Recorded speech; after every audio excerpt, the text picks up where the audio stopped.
Well, look at all those beautiful faces. Welcome. Welcome to the ones that keep coming back, and welcome to the new folks. It's really great to see you online. I think everybody knows me, maybe not. Looking at a couple of people.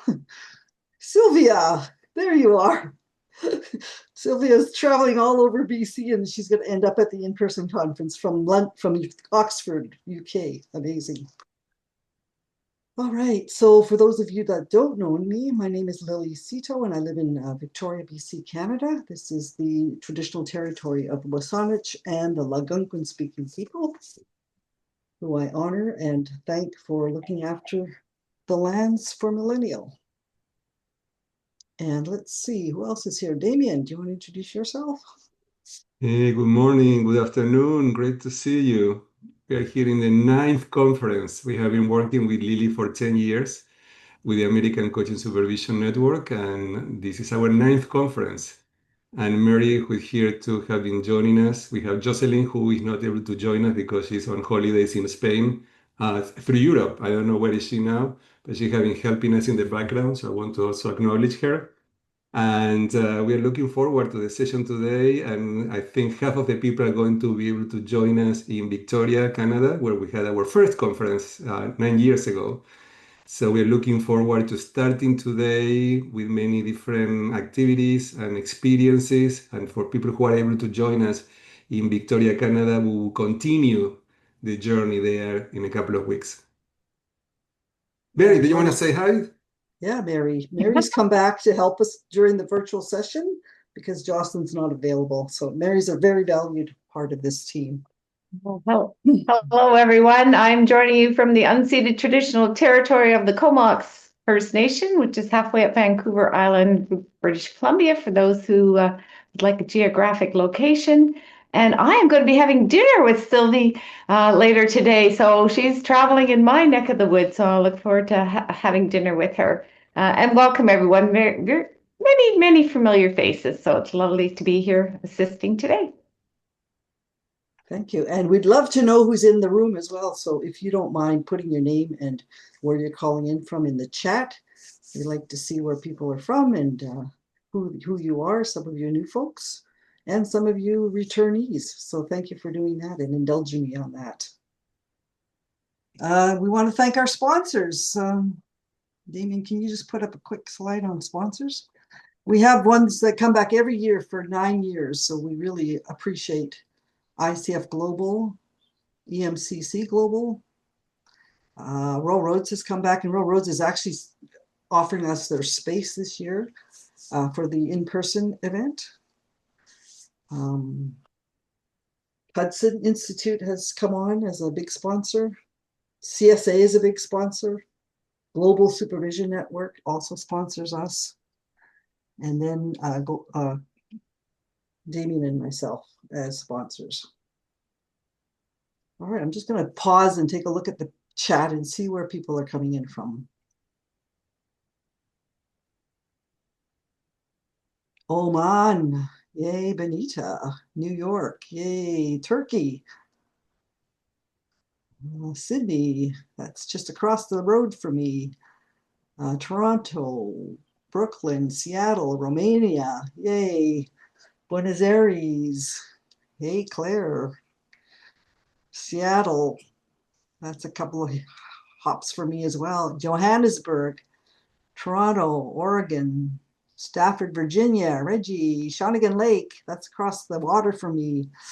North Carolina, Durango, Colorado, New York, Paris, Michelle, hello, Ohio, Mexico, Sylvie, Colombia, California, Los Angeles. Wow, that's quite many different places. So thank you, and thank you for joining us. I was checking, Lily. We have around 55 participants who signed up for the conference, and here we have 32, so we may have more people joining later from 12 different countries. So 12 different countries are represented here today. So we are looking forward to this experience, and it's important to start getting to know each other because this is very interactive with Lily. We want to be sure that this is not just lectures, one more conference, but it's an experience where we learn from each other.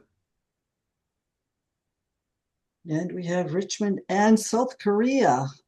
Yay, everybody. All right, Damien, over to you. That funny Paul's comment that he said he from Los Angeles, but the helicopter ride from Demio because it's so big, Los Angeles, it takes forever to meet. Great to have you here, Paul.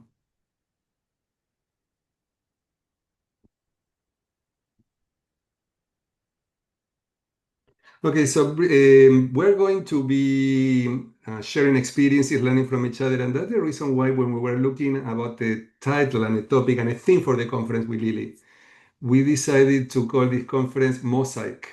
Have you seen the brochure and some of the pictures? And the reason why we thought about that is because we want to bring all of our voices together, our perspective, our experience, learn from each other, and continue growing this community. We started with Lily 10 years ago with 20 people, and now we are 400. And with all of the challenges we're having these days, we thought that we wanted to spend some time looking at our experiences, looking at our challenges, and sharing some of our strategies and how we can navigate some of these experiences together. So this is the theme for the conference, and now we're going to look at the agenda, what to expect during the day. So Lily is going to share with us what to expect during the day today. And some of these activities will continue when we meet in person. You're on mute, Lily. We still have to say that. You're on mute. Even after how many years we've been doing this? Oh, my I'm goodness. sure it will happen to me too, eventually today. Yeah. All right, so we're going to start off with mapping the field, get a sense of what's out there in the larger world, in our system around coaching supervision. And this applies to coaching as well, because I know some of you are coaches and interested in becoming supervisors. So we're going to map the system out there and then talk about what do we need to take care of ourselves and be fit for purpose, given how complex the world is these days. And some of that energy I'm noticing in my groups anyways are coming into the space. How do we hold space in this bigger, complex world? In our breaks, some of you know, every year, we will play a little video just to give you a sense to break it up, move around, dance to the music, really invite you to step outside and breathe the fresh air that you have wherever you are, and then come back in as refreshed as you can to move forward. Meryl McKinley is going to talk about and demonstrate, resilience and the concept of how to use your body in all of this. At least I hope that's what we're going to be doing. And then we'll take another short 5-minute break. Then Michelle Lucas and I will talk about supervision in group format. As many of you know, we published a book last year on the practice of coaching supervision groups. So we'll go over the concepts of the framework that we came up with, and then have you engaged in the conversation. And after that, we will introduce we do this every year, experience coaching supervision group format. So you'll be invited to join a group. It'll be randomly put forward, work with a supervisor, and just experience coaching supervision. Then we'll have our lunch break. Lily, what I want to say is maybe people may start thinking if you have a case that you want to bring, because we'll have time for only one case to explore in the space. And we want to thank several people here who are supporting us as a group supervisor for this space. But it will be good if you have a case that you want to bring, this is a good opportunity to explore that case. Particularly if you are a coach and you're not a supervisor here today, maybe that's a good opportunity for coaches to bring a case so you can experience if you have never had that experience before. So Layla, where are you these days, Layla? Middle of the night for you, I bet, too. Hello. Hi, lovely to be here and seeing you all. I'm in Bodrum, Turkey. It's 6:12 p.m. Oh, Still you're in Turkey. early evening. Okay. Thank you. So it'll be later in the day for you anyways. And Linda from Seattle will be one of our supervisors. Where are you, Linda? You with the pinkish hair. And Sharon Jensen from South Africa will also be joining us as supervisors. And then if Damien and I need to step in, we'll step in as supervisors as well. So that'll be an opportunity for you to experience supervision work. And then unfortunately, Grace wasn't able to join us. So at that point, we'll do something around some body work. It might be dancing. I don't know, we'll surprise you on that, or Damien will surprise you on that. But that'll get us going for the afternoon. And then Oana Tenez is coming from Romania, and she will be working with system constellations in this space. A break, and Saba Hassani is coming in from, where's Saba these days? Singapore. And she'll be talking about the quiet influences of our past and how that impacts our supervision sessions. Then we'll take a break. We'll have some mastermind groups working on our businesses and our practices and what do we need to do moving forward, and focus a little bit on our work. Then we'll do a closing. So for the mastermind, Lily, I know some of you may have that experience before. If you have never been in a mastermind, I have been in one for 5 years and really helped me a lot in my practice. This group supported me to develop my podcast, in publishing my book and then marketing the book, in many different things related to my business. So we try this with the Spanish-speaking Latin American supervisor network, and we have Clara here. And we have for the network 3 different mastermind groups, and they were pretty successful. So we thought that you may also benefit from that experience. And thank you, Clara, who we're going to be one of the facilitators. We have her, Reggie, Paul, Leila, and I think I asked a couple of more people to help us to facilitate these conversations. But they're more different than group supervision. The focus is not the client, but the focus is here, your practice. And so if you want to think something that you would like to accomplish, a specific goal, masterminds are about brainstorming, are about getting other people to think with you and to challenge you to do something that you want to accomplish, particularly around your business, or can be personal, your personal life, whatever you want to choose. So this is our agenda, Lily. Anything else we need to share? This is our conference collectively, so please do use the chat, put your hand up, speak up. Let's be as interactive as we can in a virtual setting, because I keep looking at all these little boxes and go like, I want to be there hugging you and moving around with you and sitting beside you. And so let's see if we can create an experience together today. That's the invitation. Yes, Leila. All right. So are we ready to get started? Any questions? Anybody want to say something into the space before we get started?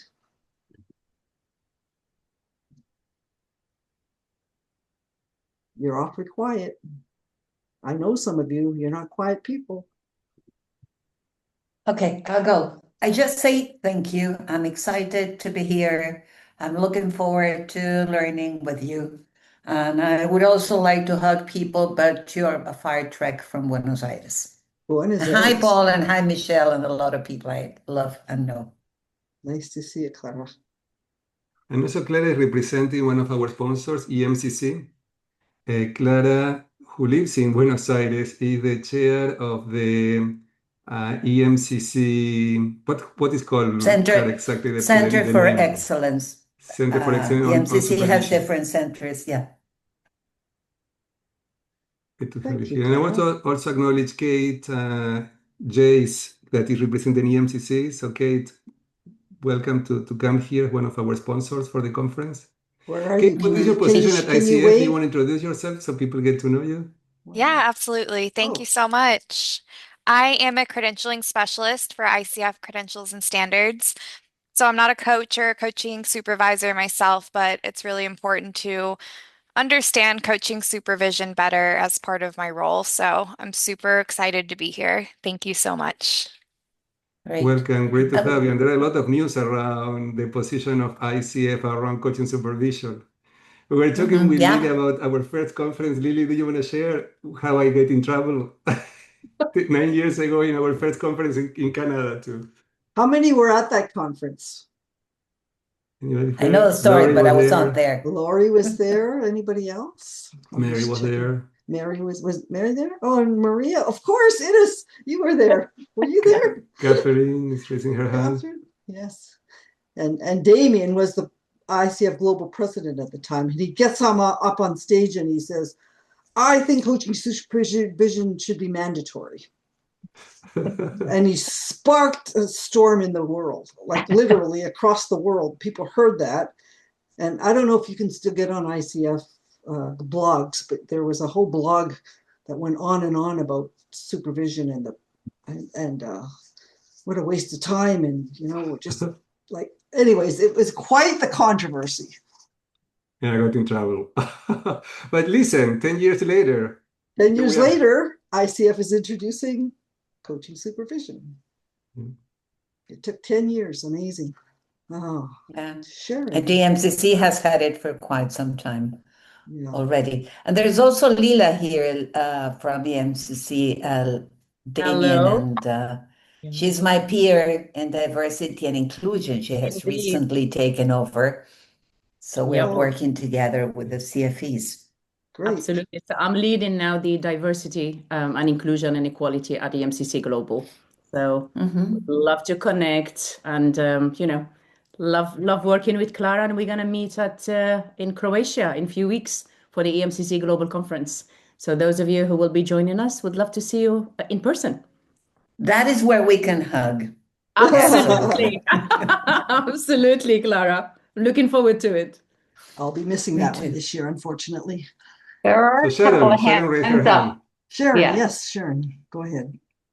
Lily, I wanted to remind you of the USA when you and I first met at the ICF work group in the USA, and how supervision was just such a dirty word. There was just no acceptance of it at all at that time, which was 11 or 12 years ago? It was just not in the movie at all. So I think ICF has come a long way. Well, yeah, that was on the updating the core competencies, correct? That's what we were working on many, many years ago. Well, we did some of the groundwork on that. Yes, absolutely. Yeah. And I would But say there were maybe 4 of us or supervision 5 of us. no, didn't want to know. We also But have we an had- experience with Meryl going to the conversation among masters, the master coaches at the conference.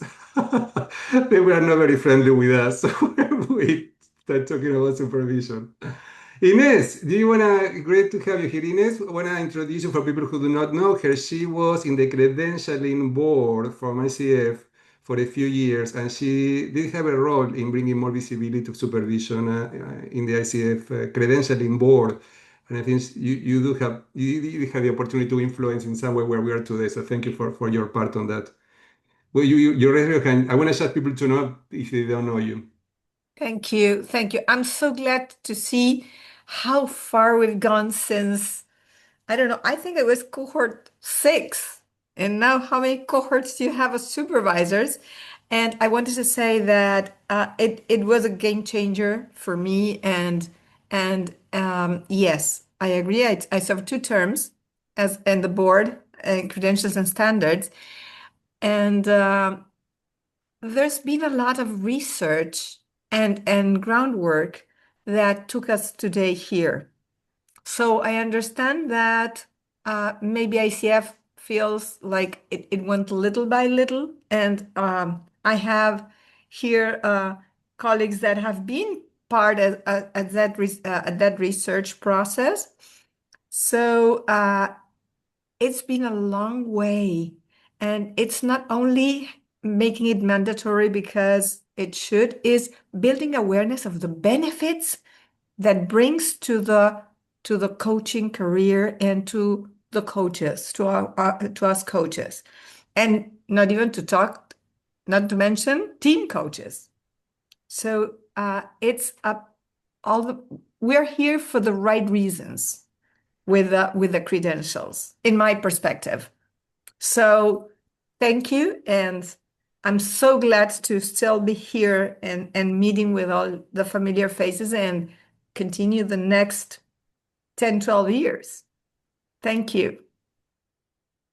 Thanks, Ines. Yes, it has been a journey, and we are arriving as a more visible profession. So sounds good and feels good, I think.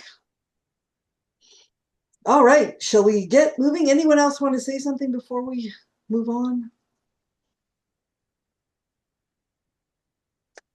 We invite everybody to feel free to participate, share during the whole day. We are asking you to keep the cameras on so it's more interactive. We get to see you. I know some cases you may not be able, but if you are able, please keep your cameras on so we can interact with you, and it's much easier to get to know each other that way.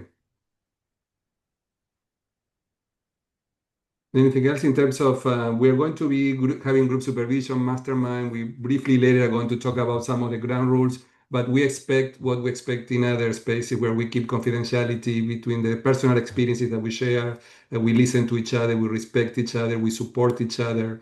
And I want to encourage people to get to know new people. Sometimes we stay with the people that we know. So get to know new people, exchange emails at the end, be in communication. I have developed over the years great friendships through conferences. So let's make this one more where you can get to meet colleagues and build new relationships. Ready to move on, Lily? Are we jumping into mapping the field? Let's get going. Let's get going. So I was talking with Catherine. Catherine, I don't know if she will be able to open the video later, but she said, Damian, I'm surprised that you're not talking about AI in the conference. Where is AI in the agenda? And I said, well, we want to talk about that in the first part of the conference, getting a context for the conference. So when we're planning the session today, and for some of you who were in last year in San Diego for Converge, we have a meeting one of the days, like Linda was there, Reggie was there, I don't know who else was here, was there, that we started in the same way. We get in a context. We look at systemically, like let's say by looking at I number 7, what is in the system that is impacting and affecting our practice. So we really were thinking, okay, we should start there today, sharing what is in the system that is impacting our work and how this is in the background, affecting, impacting the work that we do as supervisors, when we're supervising, as coaches working with our clients. Some of us have other roles, mentor coaching, trainers, how everything we are doing is impacted by the system we are part of. That includes not only what's happening in the world, the war, how is the war affecting us. I know some of you, Leila, and I have some colleagues that were in the Middle East when they were having bombs next to them, exploding. And so this is affecting all of us in different ways. The war, the technology, AI, politically what's happening in the United States, Americans, where some of us are being very challenged by that. Not only people outside the United States may have experiences and feelings about what's happening politically, but this is definitely affecting us. So we want to have a conversation about that. So we came up with really with 2 questions that we wanted to explore. We're going to go to small rooms, and in these breakout rooms, we're going to have 2 breakouts of 15 minutes each. And in the first one, we want to explore how what is happening in the world is impacting our work as supervisors and coaches. And Kate, in your case, when you hear that in your role, everybody in different roles, whatever you are doing, how is what is happening in the world affecting you and your work. So Lily is going to send us to small breakout with 3 or 4 people, and we're going to be doing for 15 minutes. Here they come, walking down the street. Reggie. Okay, let's hear what came up in your conversations. Who would like to start?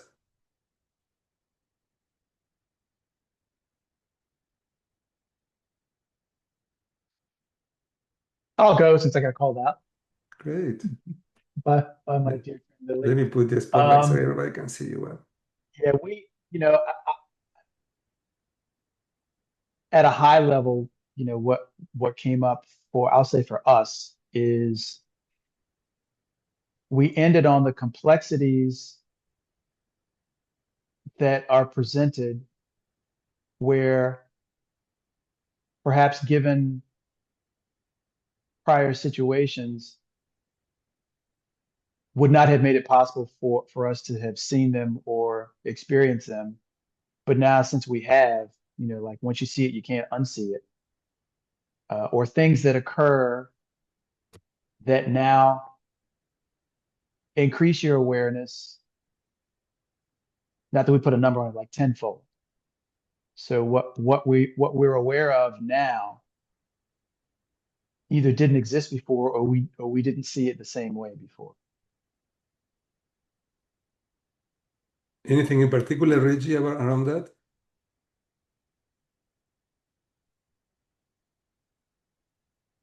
Well, one of the things I brought up earlier was, I'm here in the Metro DC area, so which some would argue is the political epicenter of the world, and all the things that happen, many things unprecedented that have never happened before. So I see Jonathan has his hand up. Yeah, I heard that people who live in DC are still in shock of everything's happening, still trying to figure out how to make sense of what's going on. Thank you, Reggie. Yeah. Jonathan? So we were in the same group. So I'll add to that. One of the things we discussed was, given everything that's been going on for the past several years, the growing awareness that there are things that people don't discuss that would be helpful to discuss, and that we don't discuss. The fact that we're not discussing it, sometimes coaches or supervisors are not even aware it's in the system. And particularly the distinction between safe and safe enough, and who gets to decide if it's safe enough, and the risk that people who look like me say, of course it's safe enough. I created the safety, without checking that actually it does feel safe, and it feels safe to say it's not safe to everybody else. Thank you, Jonathan. So what are the conversations missing? What are the conversations that we are not having? And related to safety is also trust. It's like the loss of trust in the institutions, and loss of trust in the government. So it is a challenging time. Leila? I love what Jonathan brought, because it triggered what we were also talking about in terms of, it's kind of the old way how we were being, and what is happening in the world globally is inviting us for a different type of presence and a different type of bringing wisdom and co-creating these spaces with our clients to dare to having these conversations and not just diving straight into what is it we want to talk about today. Because there is so much that is in the systems that we can't just close our eyes to, just pretending that it's not there. It is in the space. And I think as coaches and supervisors and facilitators, daring to co-create that space and bring in a different type of presence and wisdom will allow and invite our clients also to dare to go there. Because we're talking a lot about AI, and one of the things that I'm really being with is the lack of humanness in the world we're living in. It's like employees being replaced, being made redundant with no touch of humanity. It's like just you've been laid off and then that's it. So how do we engage with the humanness? How do we become human again in today's era where everything is so uncertain and will continue being uncertain? We're not going, it reminds me of COVID. We can't wait to go back to the old ways. There is no old way. We're moving ahead to a different way, and we need to figure out how to be with each other. That's what came up for me and us, my group. If there's anything else, please do add. Thank you. Thank you. This is a great question for us. What is the new present, the different presence that we need to bring to our work? I think that is a great question to have in the background for the day today. What is the different present that these times require? Erika? I think one of the things that I'll add on to Layla is in our group, we talked about, that idea of human connection and how much people are longing for that. That sense of with the presence of AI and kind of it being very, very present in so many ways, and that the human connection is what people want and are longing for. And so how do we do it for ourselves, and how do we create that and cultivate that for other people who are, either as coaches or even supervisors or as just people and just, in your personal life, and how people are feeling very isolated because of all the so much that's going on in the system and the chaos that it brings on so many different levels. And so how can we offer and hold that space for more human connection? Yeah. Thank you, Erika. And sometimes that may not be in our clients or supervisees' awareness. So I think that is a great point to pay attention to what is happening with the humanity and the level of connection as another theme coming up. Michael, good seeing you here. Great to have you at Thank the you. conference. Same here, Damien. So in our group, there's certainly complexity came up.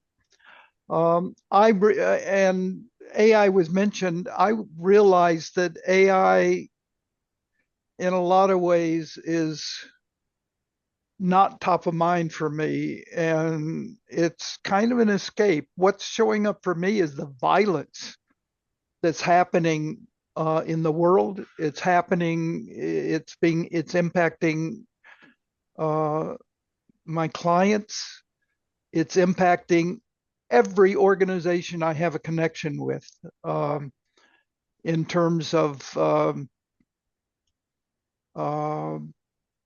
I'm from the United States, so in terms of the fear, really, of dealing with the racism and other forms of oppression that are so rampant in the US and in the world these days, not to mention all the wars that are going on, which is very much a part of it as well.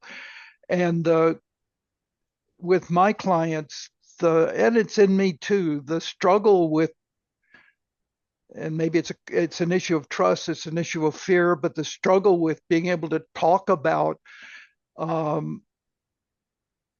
how we are all being impacted by all the forms of violence that are going on in the world and going on in the institutions that we're a part of, that in a lot of ways are even mirroring the stuff that's going on with the Trump administration in the United States.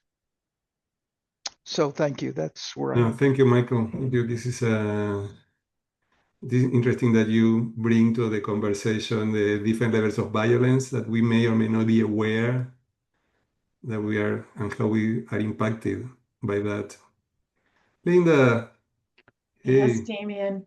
Well, I was just, as I sat here after my group was lovely, I felt warm in my heart and connected. I mean, we weren't hugging, but it felt like we could.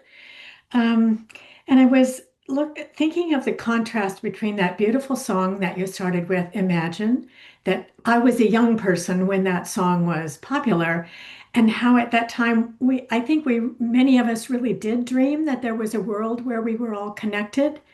And now we are in a world where we're all connected, but it isn't the world that we were imagining. We're connected in doing damage to each other, it seems like.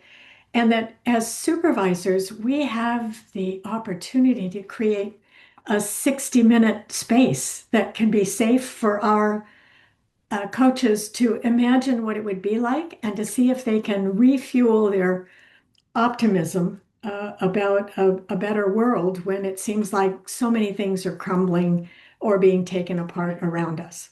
So I'm just, once again, reassured that coaching supervision is something I love, and that I am making a contribution to our world by being a supervisor. So I think that we need to bring Lily back because Lily was the one who wanted to start the conference with these songs, and we're going to have different great songs during the day. And Lily is the one who cured the songs, and I think that Lily, you may want to connect and wrap up this conversation so we can go to the next breakout. Thank you. It's interesting. Many of my groups, we are having these conversations about what is impacting us personally and what's impacting our clients in the wider system. So what I love is that this is a great time that if you didn't get what systemic influences are all about, this time in the world is showing you what systems thinking means, right? Like all these things out there. And how does it, like I remember when we first started I guess a couple of years ago, people were talking about, oh, that doesn't impact me. That's just in the US, right? I'm in Australia, or I'm in New Zealand, or I'm in Singapore. It doesn't impact me. And now it's like the whole world is impacted by everything in the world. Doesn't matter where the wars are. It doesn't matter what's going on. Even countries that we wouldn't think would impact us, we may have clients there, or our clients may have family there. Or like I think about people all the time in the Middle East and in the US and wanting to bring hope and stability. And sometimes I feel powerless in that because I'm one person. So how do we hold the space for that kind of energy and synergy in the world that really, there's some people that are very exhausted out there right now. All right, so we're going to go back into, I think we're going to go in the same groups. And again for 15 minutes. And now let's talk about the hopeful part and how do we hold the space? So this is based on what you've heard in your small groups and then in this larger plenary. What do we need to do to stay fit for purpose in service of our clients and the wider system? That's the question that we will explore. And I wrote the question, Lily, I put the question in the chat box. So when people go to small groups, you can see that was the question. How what's happening systemically is impacting the work that you do as supervisors and coaches. And now the next question is, how do we stay fit for purpose as supervisors in this world? Welcome back. We had a great conversation in our group. But I see some hands up. Meryl, I think. No, go ahead, Clara. Go ahead and share with us some of what you discussed, and Meryl will be next. Okay, great conversation. We thought about, for some reason, we connected two things. That is this stress release exercises, this TRE. So how movement releases trauma and tension in our body, which is something that mammals do. And we have stopped doing because it doesn't look right to be shaking all over because you're being through a trauma. And we also connected that with Damien, you know that I do 5 rhythms and how going through the rhythms helps us be present to what is happening, being present for our supervision group, being present for our clients, and how creativity blends in. It's not just dancing, but any form of creativity that is the soul expressing itself. So we found that and being intentional about that. So we connect with the very human part of our humanity, with nature, with beauty. And that is how, and that's something that happened in the last conference last year, right? So something as human as rituals of dancing and creation that have been with our ancestors, and we seem to have forgotten. So that's where our conversation went. So thank you to my colleagues for that beautiful experience. Thank you, Claire, for sharing that and reinforcing the importance of creativity, connection, and nature. Miro. I'm so glad I went after Clara because I love that, just the movement and the integration of that and creativity. So in our group, we talked a lot about what's in the system. We have to acknowledge it. Anyway, we started with a whole series of A's: acknowledge it, accept it, allow it, align with it, don't reject it, so embrace what is. And what's it mean for us? So everything from what we need to do, which is we talked about presence the last time, but the slowing down ourselves to allow what pops up and to be very who focused in today's world and very much less what focused. Because if that's so, we're not going to be able to change what's going on. And I mentioned something, and I'll mention it here in case other people haven't heard of this. We've all heard of VUCA for years: volatile, uncertain, complex or chaotic and ambiguous.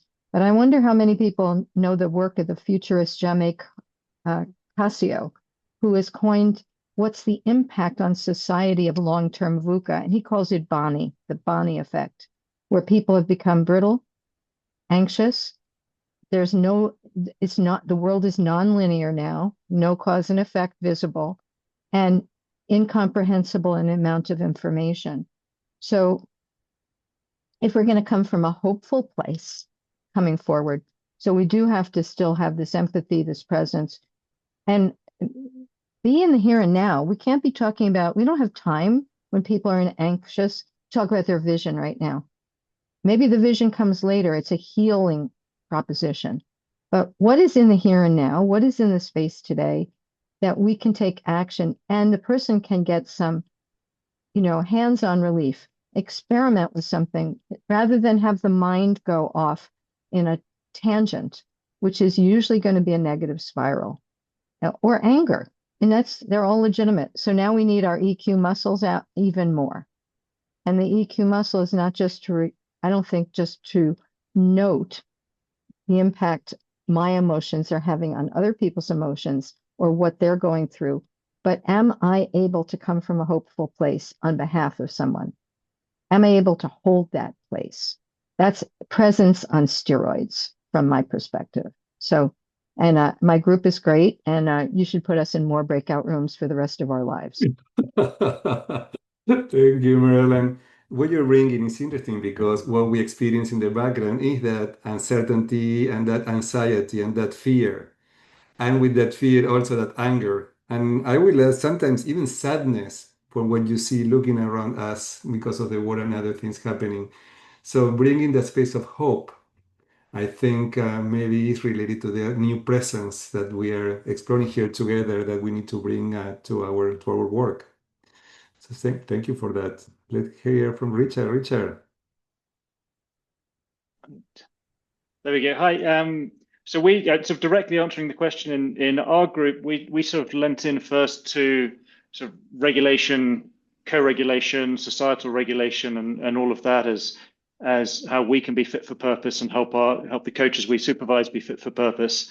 And from there we started leaning into the topics of awareness around equity and diversity and being especially conscious of those in these moments where those areas can be more ignored, given everything else that is going around and how power dynamics are playing out. And then we were also left with the question, but is that enough? Is that enough to meet the moment? And then with Meryl's comments, is this a moment or is this a new normal? And if it's a moment, then we can park our visioning and all of that sort of stuff. But if it's the new normal, then we can't, and we can't sort of be in coping mode and hoping this will go away in a year or two and be back to something more stable. So how do we need to think about centering ourselves to be operating in this pace with this level of information overload, with this much chaos around us? And we didn't come to an answer on that.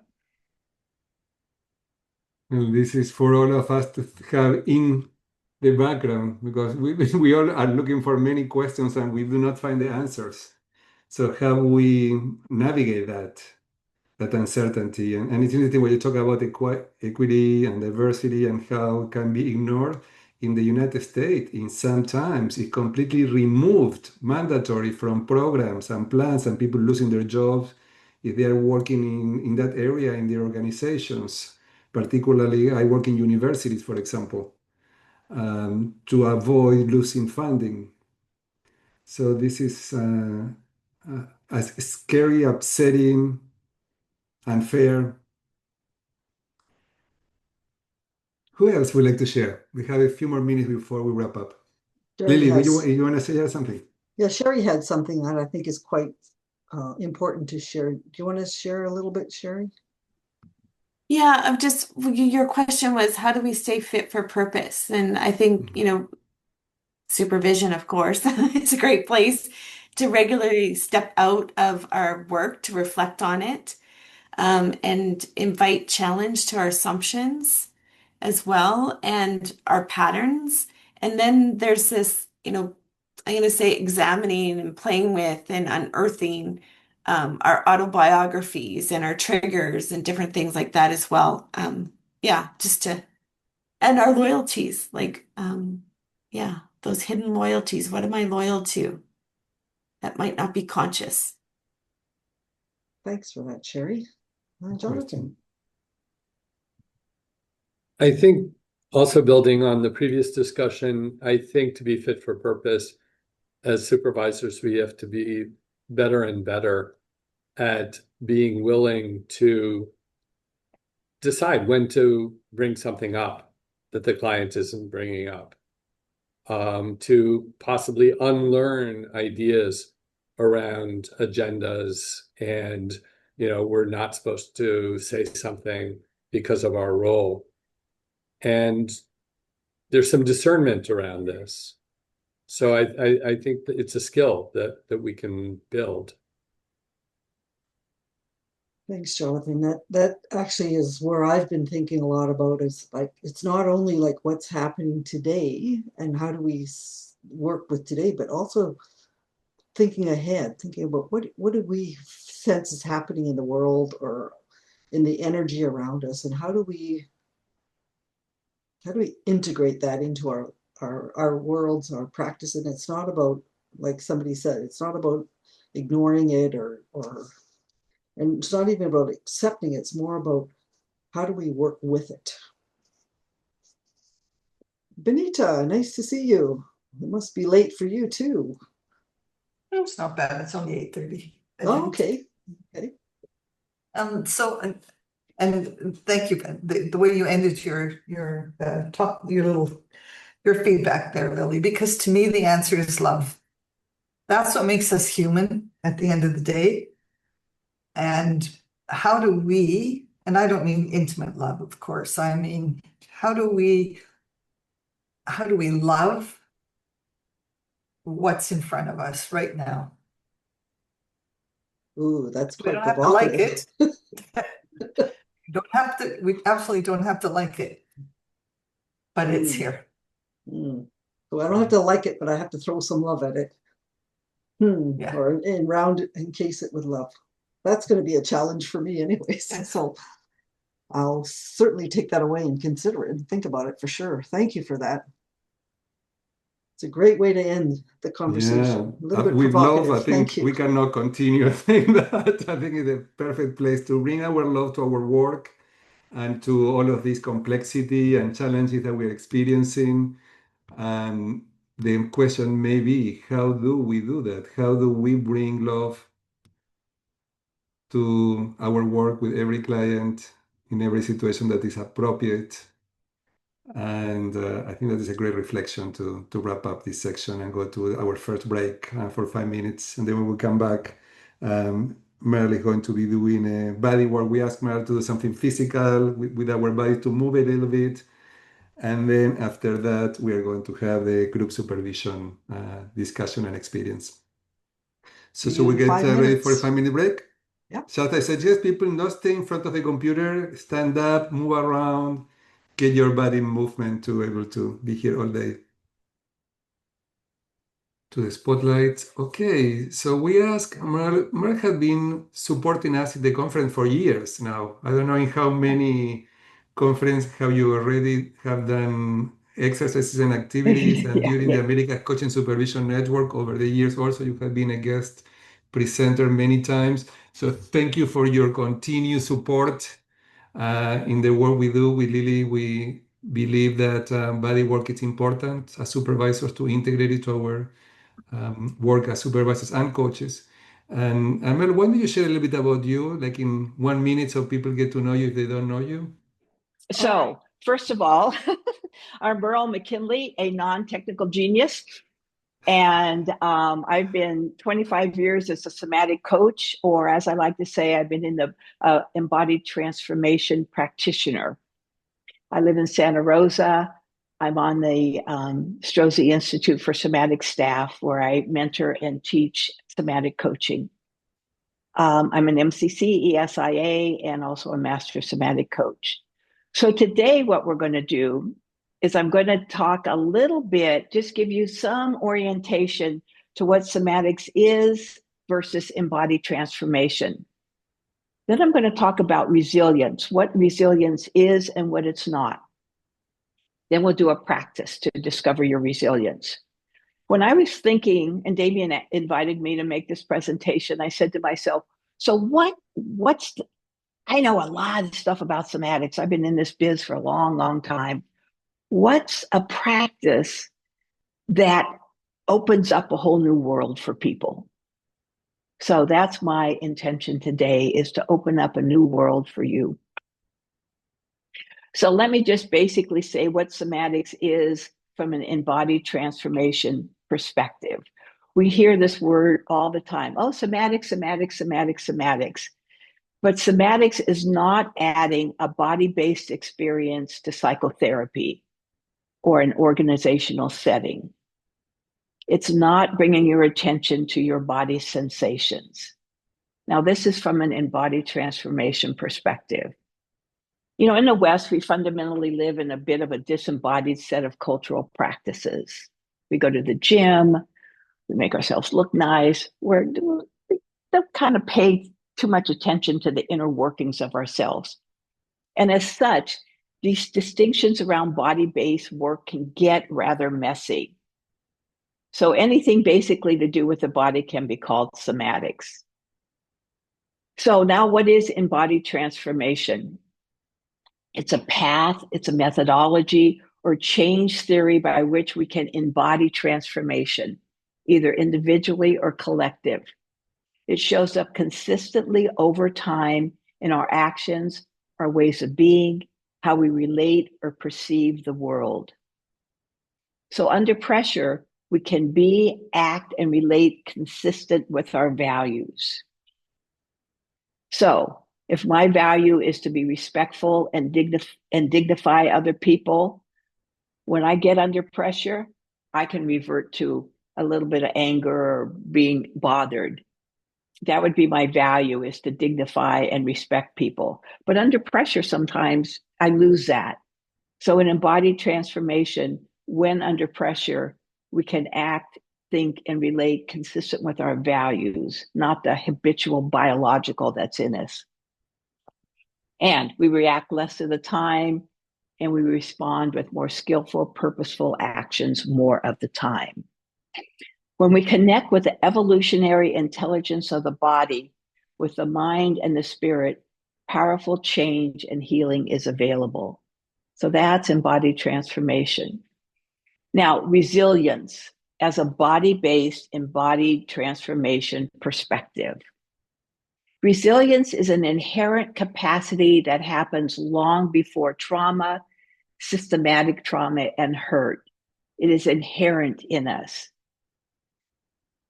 Inherent resilience is our ability or capacity to bounce back, coming to a state that is whole, hopeful, and wise. It's strength that helps us thrive. It's usually talked about in relationship to trauma, systemic trauma, and depression. When we move from a hypervigilant, alert state back to calm and coherent state, that is us coming into our resilience. And we talked this last hour about that, about what's happening in the systemic. We're living in a rich or turbulent soup. It affects us all. And we may not think about it very much, but it does impact our bodies. Regardless of what we want to think about the wars or this or that, It does affect our body because we're in this systemic state. So resilience brings us back to a positive imagination for the future and lets us reestablish both our safety and connection. And previously, we talked a little bit about safety towards the end. Is it safe? So, what resilience is not? It is not an excuse to deny access or to bring inequality into, let me just say, it's not an excuse to deny access or bring equality into a broader system, such as child abuse. So, oh, children are so resilient. I know that they had this terrible thing happen, but they'll recover. It is not a justification. Oh, they're so resilient. It's not that. And we can numb ourselves to what can be overwhelming. And this is important, I think. Sometimes we just cannot turn into feel what has the capacity to overwhelm our nervous systems. So staying separate from our soma, disconnecting from ourselves and others, that's not resilience. Oh, I got a stiff upper lip. I'm just going to hunker down and get it done. I'll just keep on going. Or a spiritual bypass. Oh, it's not God's will that trauma and oppression happen. These are survival strategies, not resilience. So where do we find our resilience? There's a lot of work that's done on resilience for individuals and community. Truth and Reconciliation in South Africa was one of them. When there are disasters, you'll notice that people will want to go in and help. There's a great story, I think it was in Haiti, where the Haitians were helping each other after some kind of a disaster. Then the government comes in, probably the US government, and says, oh no, you can't help people, we're taking care. And that's when the violence broke out, because in that move, it stifled or put a stop to the natural resilience that people have for caring for each other and wanting to help. So for today, I'm going to use the work of Alicia Lieberman, who studied the brain development of children under 6 who witnessed trauma and violence. And she discovered ways that young people were able to work around these places in their brain that most impacted their trauma that they witnessed. So we're going to do a practice now. And we're going to have the opportunity to come into our resilience and feel in our bodies what it's like to have the sense of hope. And at the end, I'm going to ask, where else do you find your resilience? Resilience can be cultivated. It's a practice. If we practice thinking, oh my God, this is awful, here's all the things, that's a practice. And it puts us in a mindset and in a mood of despair, resignation, resentment.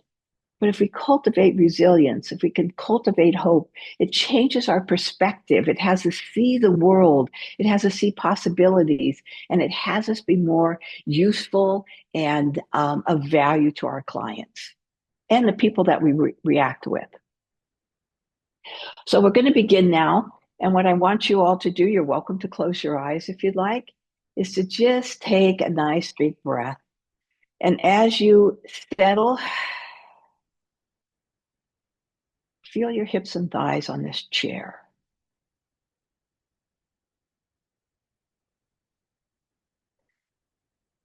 And one more deep breath.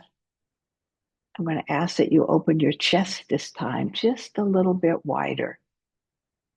That might mean bringing your shoulders back a little bit. Imagining that you could touch the walls with your shoulders. And just notice as you settle into your body, into your width with the shoulders, what shifts for you? And finally, feel your back body. We're very front driven, so we have back bodies. So I want you to think, in this practice, resilience comes from one of four things. We're going to use one of four things. So it's either animals, nature, the arts, like music, writing, dancing, or a spirituality where we have the sense that we're connected to something bigger than ourselves. So which one is it for you? What is it that you do that brings you that joy? Animals, nature, spirituality, or the arts? Now think back and find a time where you were in that place.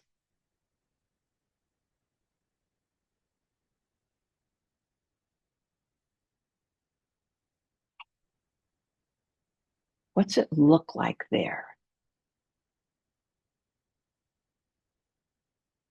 What can you see in your mind's eye?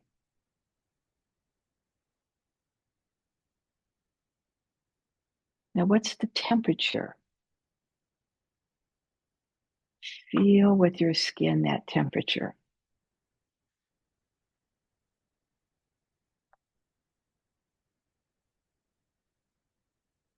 Are there smells? And what are they?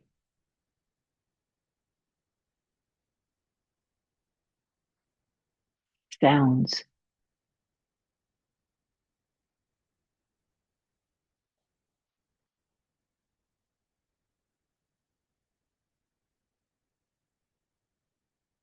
Now, whatever you're noticing in your body, whether it be aliveness, just allow that to increase a little bit. We're turning up your resilience. Allow it to extend out through your arms and your hands, as if you're holding yourself.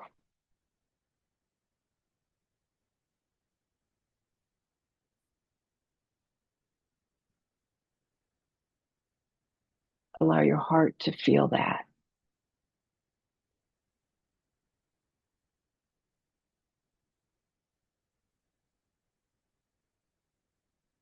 Keep moving into that scene and how it makes you feel inside.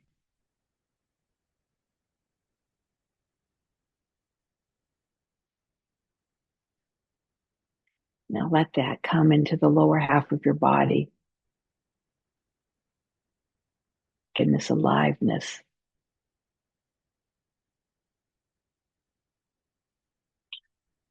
And if you want, just turn it up another 5%.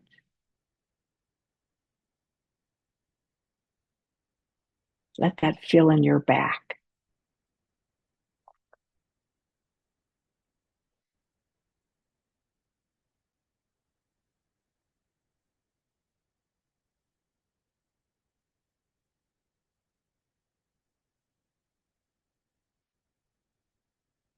Now extend your arms out as if you're reaching for the walls. Not tight, but just extend that energy to fill the space that you're in.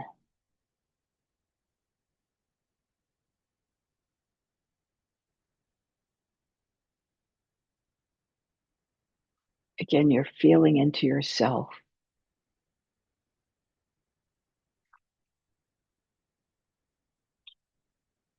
And now we're going to bring it back. Dial it back a little, 5%. Notice how you do that. And now another 5%. Coming back to where you started.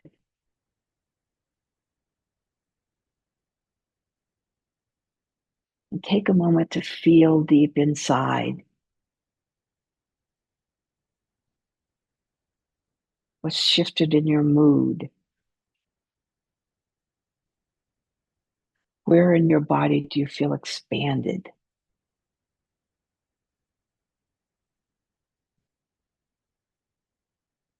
What parts of your soma have woken up?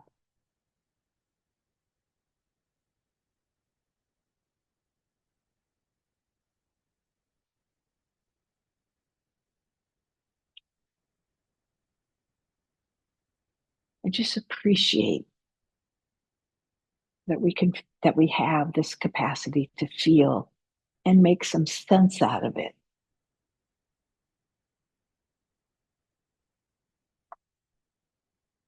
All right, now I'm going to ask that you all come back.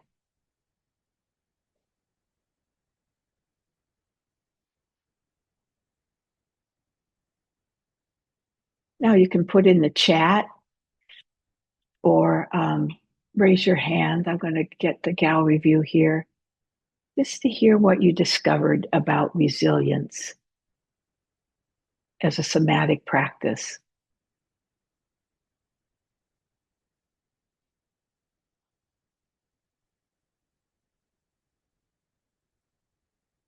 Where are my friends from my little group, Renee and Renee? Yeah.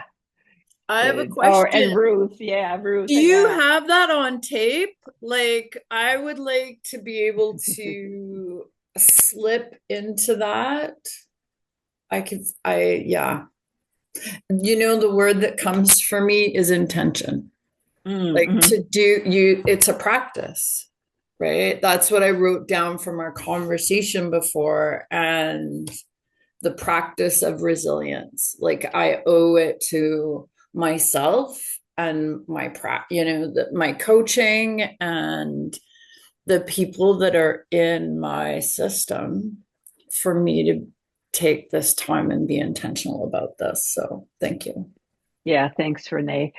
To add on here to what you're saying, Renee, is where else do you find that this sense of aliveness and purposefulness and coming back happens in other places in your life? Yeah, I think it's a good question, right? And I think when we're detached from it, our body remembers it, right? So we can use our body to remember those places and then go back to it and reinforce it. Yeah. So for me, coaching and mentoring and working with my students really is a resilience practice for me. So every time when I walk away, it's like, oh yes, I made some impact. I brought my full energetic presence and self forward to that time space that we had. What an opportunity. And I have a martial arts practice, and that's also a place where I know I can go and it asks that I be full and alive to interact with my partner. So this is a practice. It's intentional, but also to build the capacity to notice when just in our daily lives, oh yeah, damn, I feel pretty good. This is great. Yeah. It's like personal flow. Yeah. Thanks. Thank you, Renee. Okay, Maria. What I want to say, sorry, Damon. What I want to say, Renee, we are recording this. So if you want to listen to the exercise again, you can listen to the recording. So you have this accessible to you. Okay. I saw Maria. Where's Maria? There you are. Hi. Thank you for the practice. Big what has been said, I think it's about expansion in the body. It's recruiting more of our body in the present. It's about remembering the resources that we have, right, internally and externally.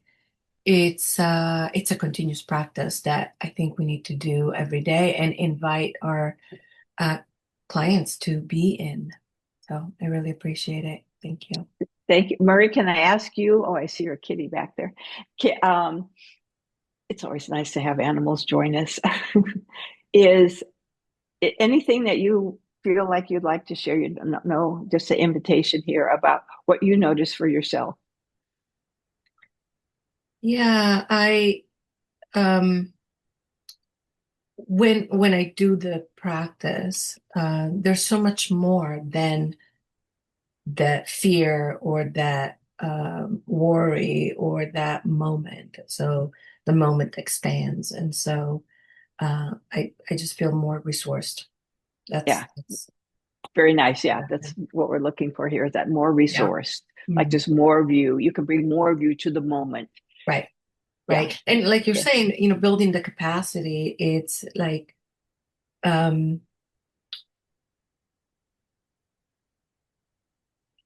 okay, metaphor. If I'm lifting a weight and I lift it this way, I'm going to have a harder time than if I lift it this way. So it's really building the capacity in the body to handle all the things that we are having to handle in the world. And so I think of that, that physiological stance that allows me to handle everything that we're handling. Good. Thank you. Thanks for answering. Thank you. Okay. Damien, anything in the chat? Thanks so much. Nope, it doesn't look like. Oh. There is a comment from Erica about how our minds can create visualization of practice grounding. Please, and Sunny says grounding. Yeah. All right, thanks, Erica, for that. Yeah, we can think, we can feel, and imagine. That's the triad that we use there, because people process in different ways. So when you're working with your clients, think, feel, or imagine. Who else had a sense of having something awaken in them? Did anyone have that? It's a very shy group, or I did a very bad job. I'm not sure which. You did a good job. It's just sometimes take Thanks, some time to warm up to Oh, opening, to beginning. yeah. Linda, you want to say something? Yeah, Linda. Yeah, hi, Linda. You did a great job, Merle. It was wonderful. Thank you for the practice.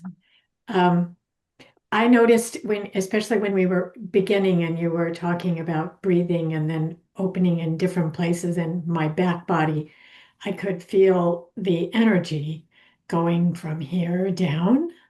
And I loved the way that you said it was so gentle and it wasn't so unusual. It just worked for me today. They feel my connection, or whatever your words were, for my hips and my thighs on the chair. I felt that. So thank you. Excellent. It's good to see you. Good to see you. Yeah. So some of you, when my small group, somebody said, "Oh, I use somatics when I do coaching," and I want to remind you that it's your body that's doing somatics. So how you embody what you're bringing to your client, if you're asking them to relax something or reflect on something emotional, you need to become the space for that, even over Zoom. So this coming into your resilience, this exercise of getting width, we have length, we have width, and we have depth in this methodology.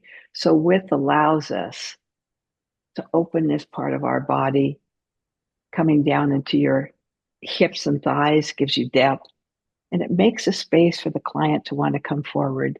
Yeah, hi, Benita. Let's see where you are. Hello. Hi. Hi. So I just want to let you know that I'm currently taking the Embodied Transformation course with Coaches Rising. And it's incredible to me how every time I deepen that practice, every time I practice something, how something emerges that's greater than myself. And for me, when I talk about somatics, that's how I think of it. Thank you very much. I appreciate you highlighting that somatics is a path, and that we're always cultivating the self that we are, and that oh, I do the practice. I coach and mentor somatic coaches. So they'll say, oh, I did this practice with my client. Can I do it again? It's like, of course you can do it again, because we're always being shaped by what's in the environment. Our history shapes us, our interactions shape us. So as we continue to learn to deepen into our bodies, to fill out places that we have historically turned away from, that produce sadness or produce anger, when we work with that and can fill in those spaces, that's part of the path. That's part of what we're developing. My first class I did in somatics was 1995. And I train martial, I train Aikido. I'm always in this thing of cultivating, because there's another layer. And George Leonard wrote about mastery and the practice of mastery. Yeah, you get plateaued, but then you go, oh my God, look at this, I'm different, which is the merit of the practice. So I'm thrilled to hear that you're doing a body transformation. Yeah, I've done several somatic shorter courses with Stacy and with other people. But this is, I think it's 7 or 8 months, and it's absolutely, again, just keep going deeper and deeper. And I particularly love the ancestral work for me, or I can't speak for everyone, but the ancestral work has brought a whole new dimension to what I'm, my conditioned tendencies. Good. Yeah. And I'm going to take. We're going to say we need to wrap up. Mel, maybe Okay. you want to share a couple of few sentences before we move on to the next activity. We're going to have a break. Okay, yeah. Just to carry on what she said, her ancestral work, that's our back body. That's our back body. So when you go into your back, your history, your skills, for some people it's ancestors, we have a back, and there's lots back there. So thank you very much. I have enjoyed being here, and it's great to be among my peers. Thank you, Mel. I really appreciate your support over the years in all of the different activities for the America's Coaching Supervision Network and conferences. We are going to have a 5-minute break, and when we come back, we are going to get into group supervision. Michelle Lucas is already here with us, going to be joining Lily to facilitate the session, and then you all will experience group supervision. So you may be thinking during the break if there is a case that you want to bring to discussion. And Mel, somebody's asking you if you feel comfortable sharing the slides that you couldn't present, so people get to see the distinctions that you discussed at the beginning of the conversation. Yeah. Great. So let's take 5 minutes, and when we come back we are Pacific Standard Time will be 10:10. We are going to get into group supervision. So thank you, Mel. Welcome back. And the invitation for us all today is to continue experiencing somatically what's happening with us. What are our emotions? What's going on in our body? That's a wealth of information as a coaching supervisor.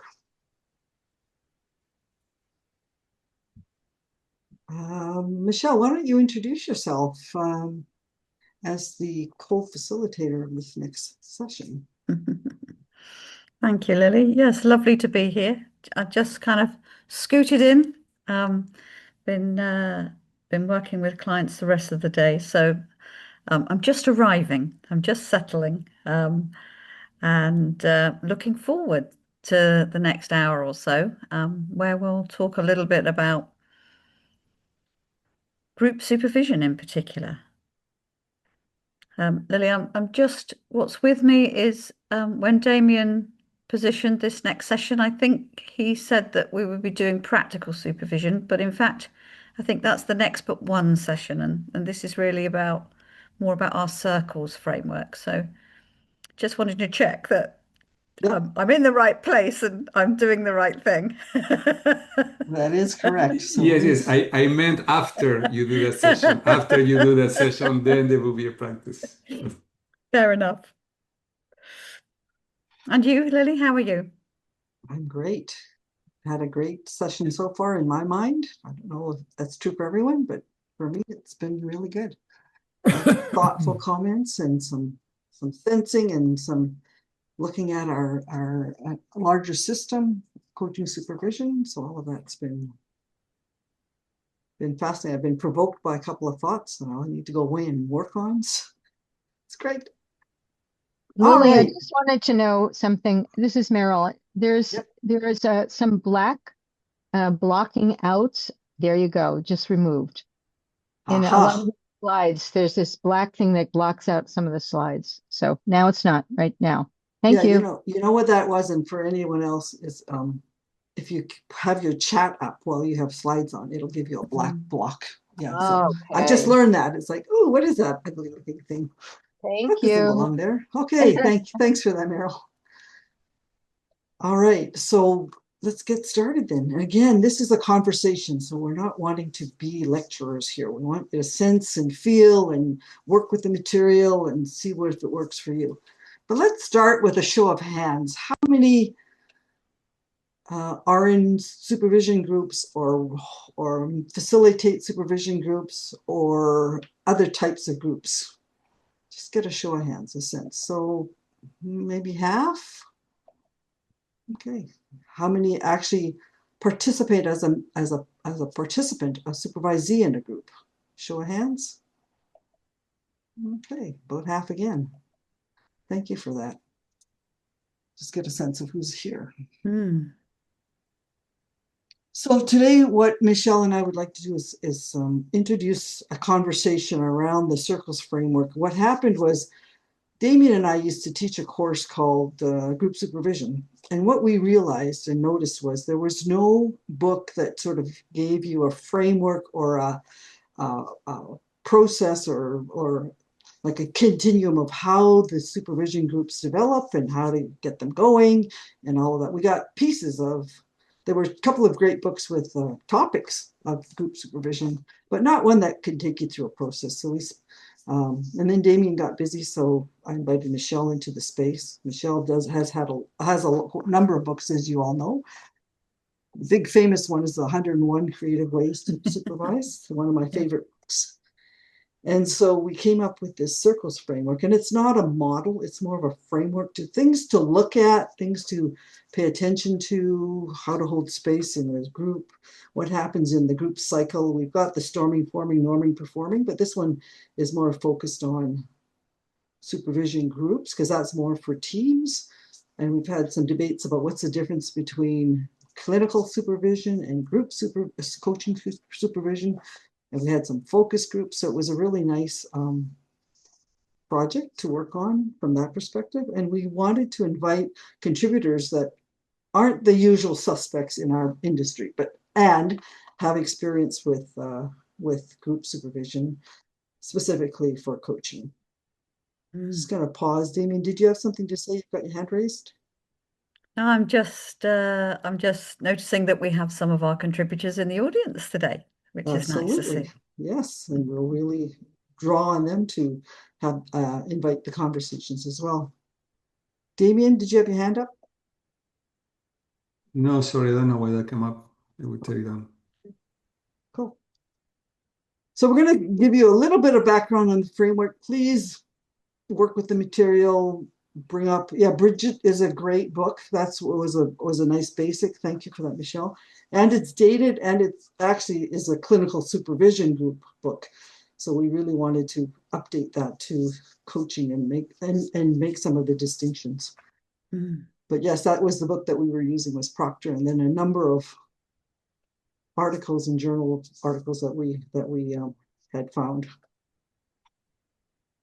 All right, so I think some of you have seen the framework. Is there anything you want to add about the context for the book, Michelle, before we get into it? I guess only that it was there was a spirit of inquiry about, how we can leverage what already exists, recognizing that there might be some difference in context between therapeutic supervision, clinical supervision, counseling supervision, and coaching supervision, but also curious as to what might be specific and different to our particular context. So, we might touch upon some of that today. Lily, we probably need to do them bigger with the slideshow thing. Otherwise, we can see the ones on the side. Well, let's get right into it, and then we'll do it later. How's that? Okay. We're gonna make. So if you press, Lily, if you Yeah. press No. I'm gonna do that later. We're just Okay. gonna get this going right now. I know how to do that, Damien. Sorry, but we would like to invite folks. Sorry, Michelle, over to you. Can you tell we haven't had our 5 minutes to put our heads together before before we present? Yeah, so we've given you a little bit of context to the book, and what we offer with the circles framework is a consideration of the entire life cycle of group supervision. So not just when we're in the moment in supervision, but from right back in the beginning when we bring people together through to how we might say goodbye and do that well. So before we sort of share some of the detail of the framework, we thought it'd be lovely to get you together to really think about what your own experience is. Perhaps this question would be helpful. What, in your experience, what is it that makes the difference between good group supervision and great group supervision? And the idea was for us to put you into breakout rooms, 3 or 4 people per room, just to chew that over together, to really get you into the space, the mind space of thinking about the practicalities of how a group supervision would likely unfold, evolve, develop over time. So, breakout rooms, Lily, is that for me or for you to do? I've got them all set up. Wonderful. There are pairs and there are triplets. So yeah, and this is about getting your brain and your body into the space of what does make a great supervision group, or if you aren't in a supervision group, a group that you've experienced. Not a team, but more in a group setting. What are the conditions that made it great versus good? Yeah. So we'll stimulate some thoughts on that, and then we'll come in and talk about the framework. Yeah. See you in 10 minutes.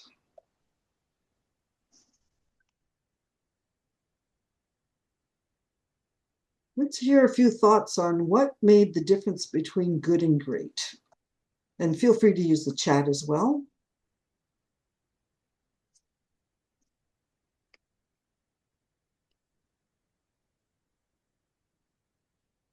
Leila, thank you. Hello. Thank you, Linda. It was such a great co-creation. There's a lot. So what we really looked at is really the space where there is mutually agreed kind of agreement in terms of contracts, in terms of how do we want the container to be. And some of the elements of that container are vulnerability, courage, daring, how much of self-disclosure are we allowing that space, the creativity versus just a cognitive space, but also tapping into how do we tap into trust in the wisdom of the collaborative learning. And also what is certainly important for me is the dance between the linear and the non-linear process in a group setting as well. And things like also team dynamics. How do we manage when also people take the space and people are always bringing cases and they get the priority. So yeah, and I'm going to pause and would love to hear from other colleagues. That's what we had so far. Yeah, those are great. Thank you for that list, Leila and Linda. Let's add to that list. Let's get Jonathan and Benita. So a couple of the things we mentioned were the supervisor is clearly paying attention to the group process and acting on it. Also addressing potential structural differences in terms of, are some people supervisors and other people not supervisors, or English speakers and not English speakers, or other differences as opposed to just assuming. That doesn't need to be dealt with. And there was another, but maybe Reggie or our other colleague will remember. But that was 2.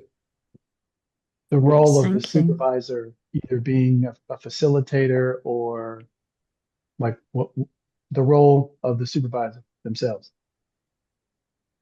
Yeah, what's your role as a supervisor versus a member of the group or facilitator or and. Absolutely. So there's a lot of the self-work that we need to do as supervisors to tend to. Benita, thank you. Sorry. Simply, it's deepening human connection. Connection. What is that all about in the and is it different than coaching, and what does that look like in a supervision group? Nice, thank you for that. That's the relational practice that's in the book. And Lillian says preparation. How do you as a supervisor come into the space and participants prep? Do we invite the participants to prepare in advance their cases, and what does that look like? And then the meta processing. You know, are we able to pause the group case study or whatever we're talking about to look at what's happening in the dynamics of the group, which can also spin into the work that we do with our clients. Yeah. Great. All right. One more thought before we move on.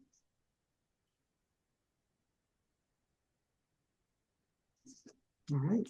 Let's look at the framework then, if there's nothing to add.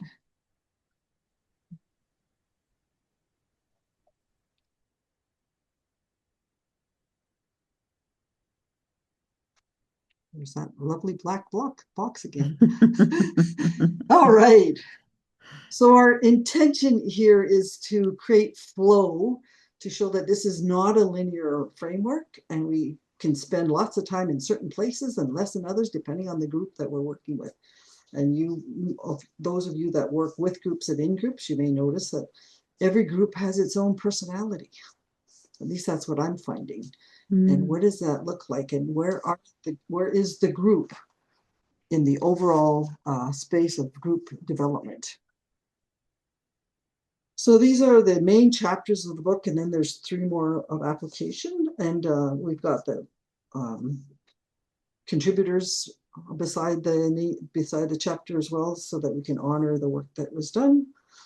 And I also want to note that Sunny did a special piece of work here in weaving DEIB into all the chapters. So it's not a separate chapter purposefully. It's like, what does it mean in this part of the framework? And Sunny, are you still here? Thank you for that if you are. Can't look at that at this point. But okay, so let's have a look. Oh, thank you. Great. Did you want me to say something, Lily? Not at this point. But okay, good. So can you see like the whole picture now? Yeah. Can you pop it onto presentation so it's slightly bigger? Well, that's what I was doing, and it says from current slide, and now it's not giving it to me. Oh, jeez. Oh. Okay, let's try this again. Let's try this. Because I thought I had it, and then I closed that box, and then I lost it. It's like, ah! Breathe, breathe, breathe.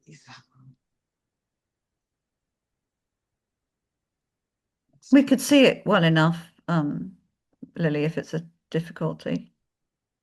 Yeah, that's good. That's good. It happened. Yeah. All right.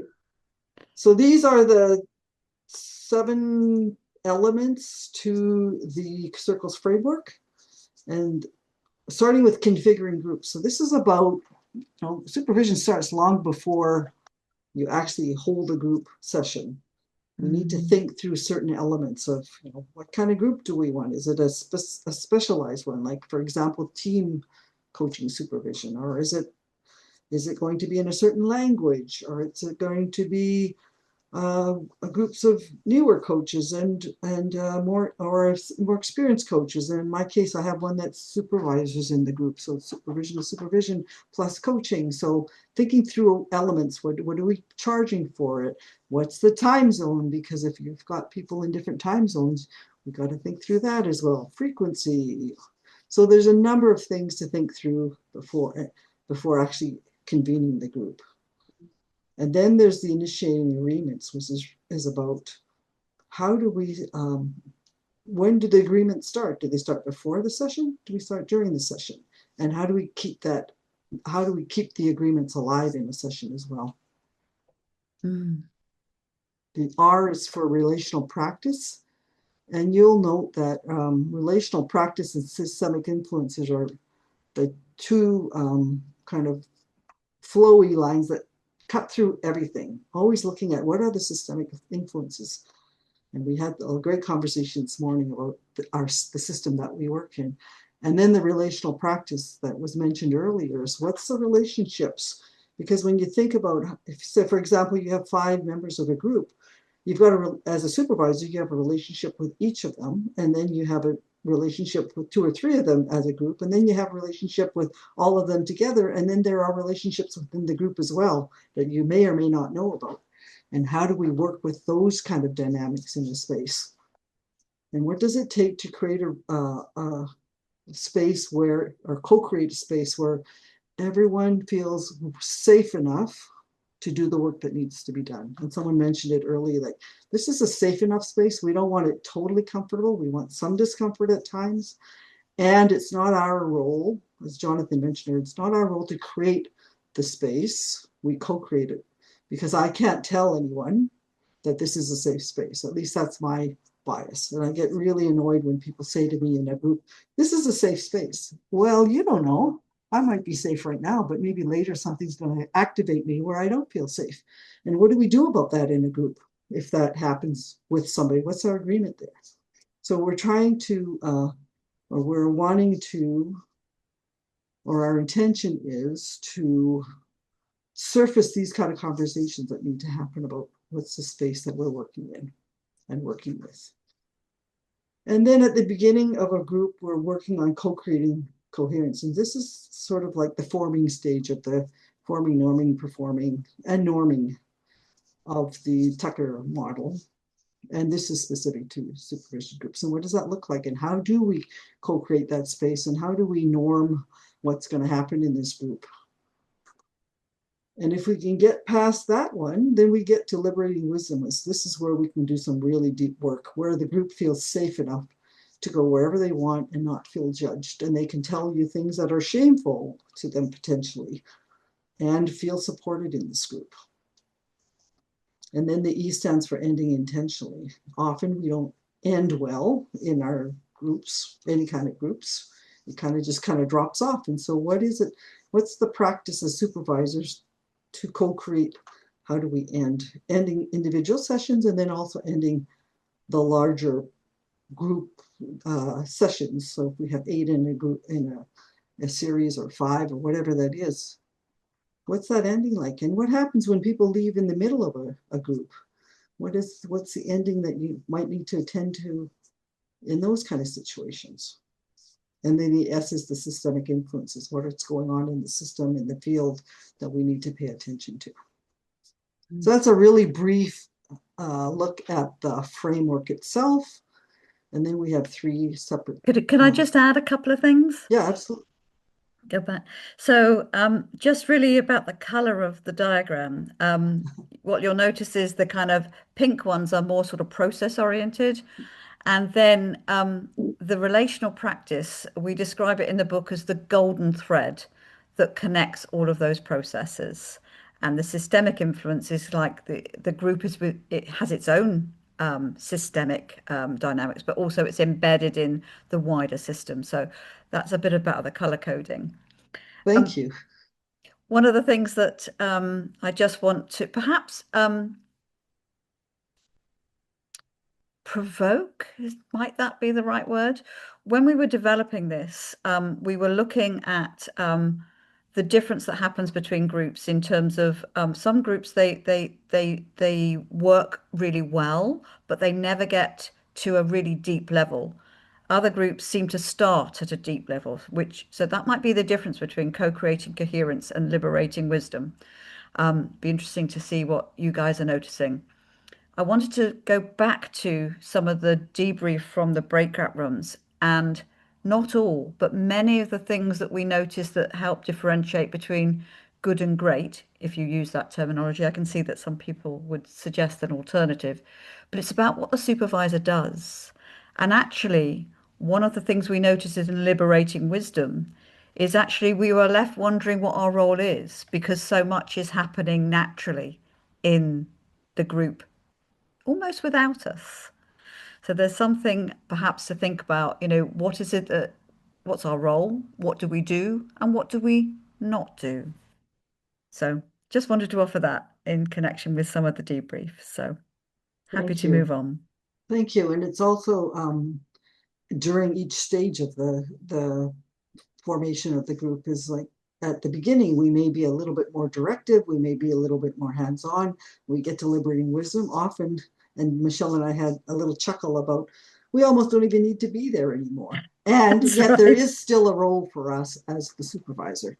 So something Most to think certainly. about. And it's also not only what we're doing, but how are we being in that space? Totally. So I wanted to add that. Thank you. All right. So then there's 3 chapters of application. So team coaching groups. What does that look like? What are the things to consider applying the lens of the circles framework, and also internal coaches, because some of you who work with internal coaching groups may know it's a whole world unto itself with added complexities of being in the system. And then how do we work with this framework with leaders, many of them who take some coaching training and want to deepen their skill set and how they work with their employees.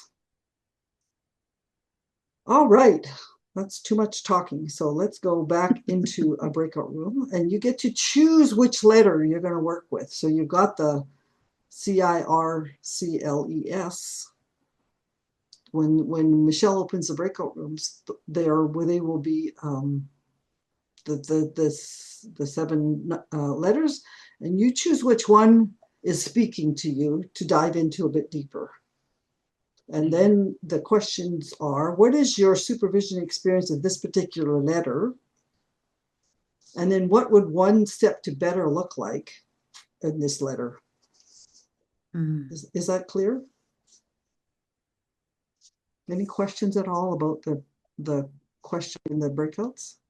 What do you mean, Lily, by what to better?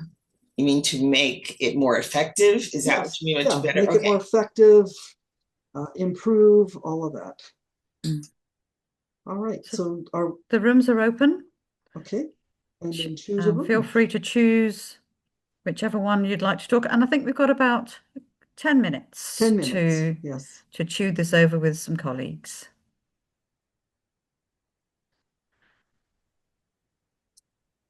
I'm not seeing an invitation to join a room.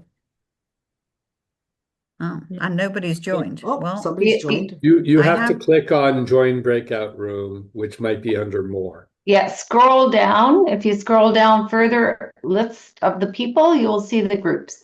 Thank you. I see people joining, so it's working. It is now. Slow down Lovely. and say join.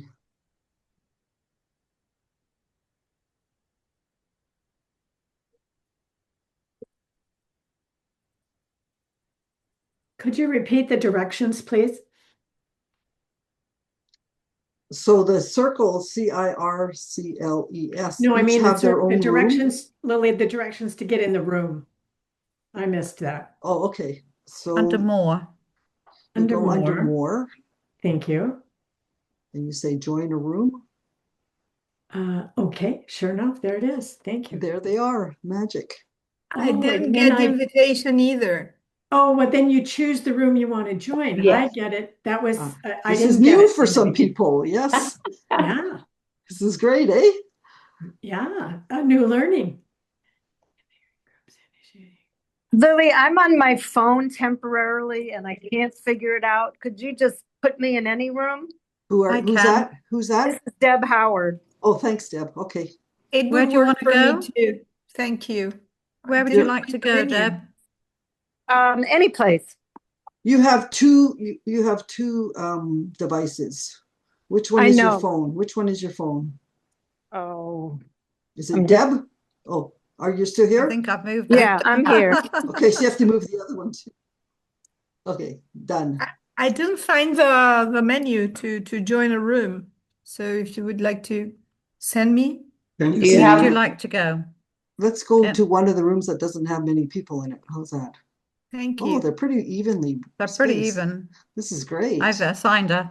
Thank She's you. It gone. works. Okay. Anybody else want to be transported to somewhere unknown? Tea, please. I've got a more menu, but I'm Michelle, but I haven't Hi, Sylvie. got a join a room. There you Okay, go. Thank there you you. go. Bye. and no one is in systemic. Oh, I won't. oh, okay. Systemic. It's Michelle's by, gonna you'll be go. by yourself. That's my comment. There's no one in there right now, Michelle. Could be. Okay. Do you want to choose a different one, Michelle? Because there's no. Oh, Oh, I've just Catherine's put on 2 there. in. Okay, but Catherine's Catherine gone. is gone to bed, so she won't be there. She's in Oh. Korea, so she's texted that she's going to bed. Oh, okay. There we go. I've moved him. What came up for you? What experiences do you share, and what ideas do you have for one step to better? Be lovely to hear from you. Just trying to get my chat up. And what I'm particularly interested in is the being part. How do we be as supervisors in creating one step to better or co-creating one step to better?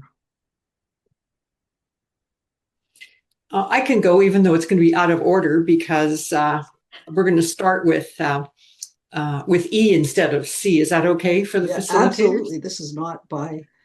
This Okay. is like, we only have 5 minutes, so just do whatever. Okay, well, yeah. we had a fascinating conversation as a group about how, as coaches, facilitators, or supervisors, our need or our mandate almost, or whatever you want to call it, is to help people see that at the beginning of anything, there's also an ending that's going to happen. And how do we respectfully set that up? And also, we're talking about situations where if the respectful close hasn't happened with somebody who's exiting a group or a team or an organization, that lives in the field going forward, and how to name that.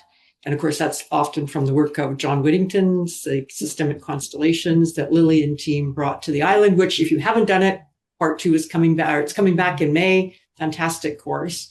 And I think that really fascinated me out of this work. How do we build it in up front? That's my thank you.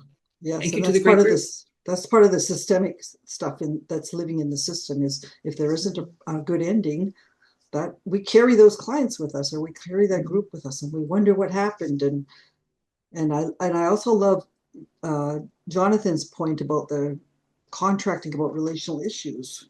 So do we talk about that stuff in the system? Do we talk about outside of the system? Do we have individual conversations? This is a distinction between some of the counseling, therapeutic, clinical supervision, is everything is done in the group. You cannot talk about, in some cases, it's quite radical, like you don't talk to any of your group members outside the group. Do we do that in coaching supervision? Yeah, I think something to think about.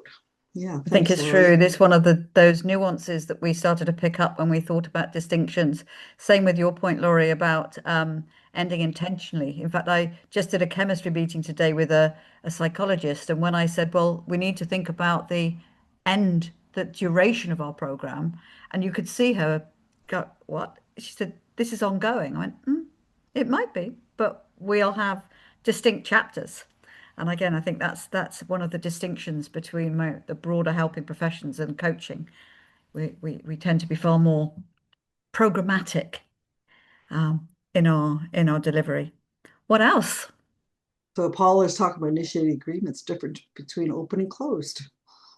Yeah, that's like my preference is not to do open groups. Michelle loves open groups. What does that look like? How do you create a co-create safety in an open group versus a closed group? And what's your preference as a supervisor?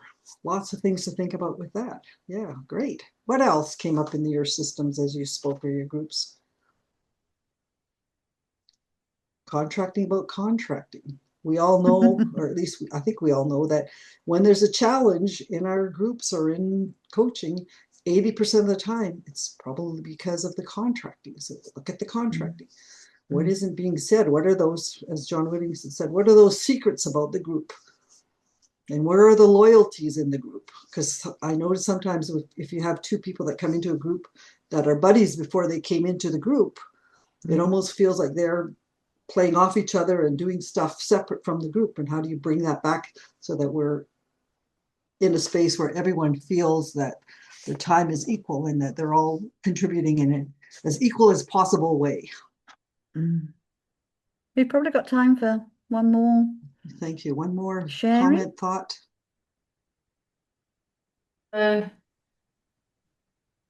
I joined the Liberating Wisdom group because I have had this experience where I have thought, well, you don't need me because you're also clever. But I never had words for it.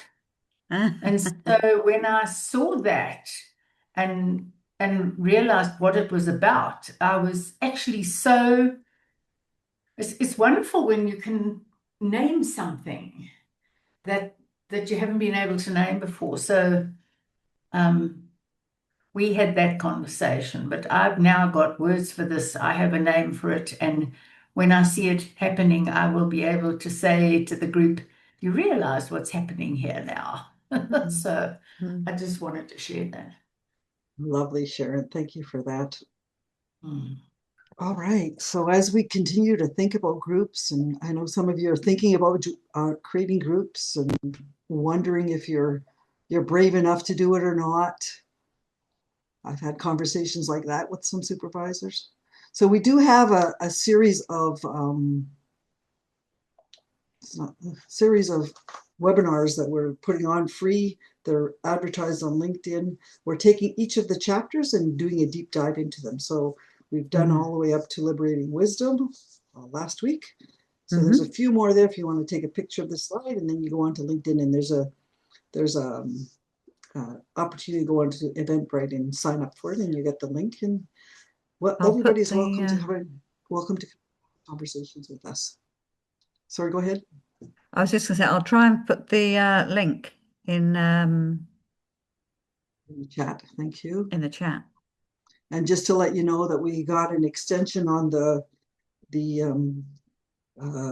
discount. So if you want the book, go to Rutledge and you get a 20% off discount till the end of June. And with that, so context-wise, the next thing we're going to do is we're going to go into supervision groups. And the supervisors in this space, how many people do we have? 33. So do you want to check, Lily, to be sure that everybody is available to do that? Because if there are people who are not going to be able to join, let us know now. So Lily, take that into consideration. Thank you. Yes, we're going to configure 4 or 5 groups. Who will not be joining a group? This is where you get to experience supervision. So the format will be that we will open up 5 groups. Layla will be a supervisor. Linda will be a supervisor. Sharon will be a supervisor. Reggie will be a supervisor, and I will be a supervisor. So the 5 groups, you will be randomly put into a group, and you have about 50 minutes in a session. So the supervisor will be responsible to set those group agreements, pay attention to the relational practice in the group, and maybe add some of the pieces that we've just talked about in terms of the framework. You probably have a time to have a supervision session with one case or one topic that somebody brings to the supervision session. And then we'll come back and we'll have a 10-minute plenary on what that experience was like. Kendra not joining. Thank you for letting me know. Catherine is not joining, and Sunny is not joining either.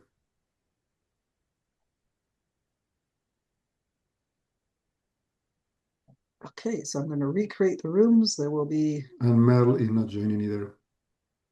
So that means Mary, you're joining. Sorry, go ahead. 5.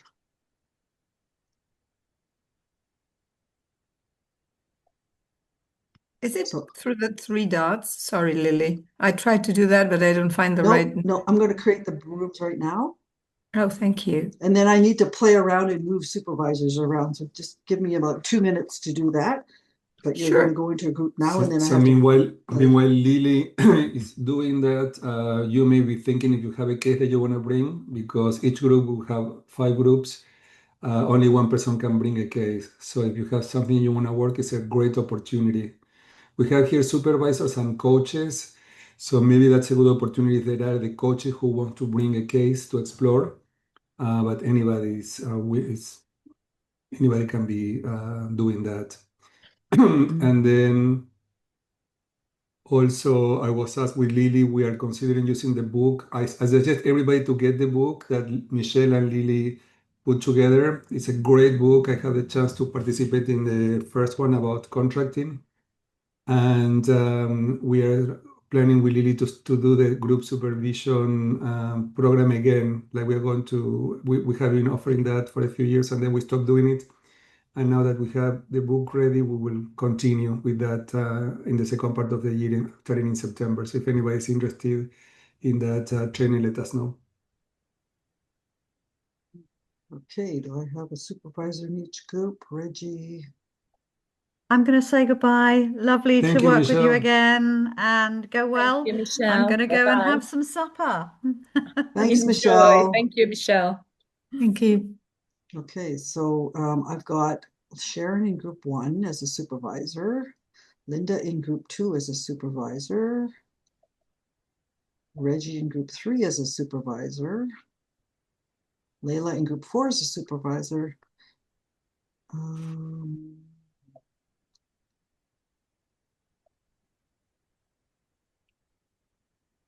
And I will join group 5. All right, so we have until, I'm not sure my timing is right. We have until, we're coming back at 12:05 our time. So Damien, if you're staying in the main group, can you please make sure that we come back at 12:05? And Mary, you can choose the room that you want to come into because I didn't put the co-hosts. Here we go. Enjoy your time. Great. Well, if we can have some help, those of us on the phone without the right button. Sorry? Oh, no, I've got the invitation this time. Okay. All right. Welcome back. Welcome back.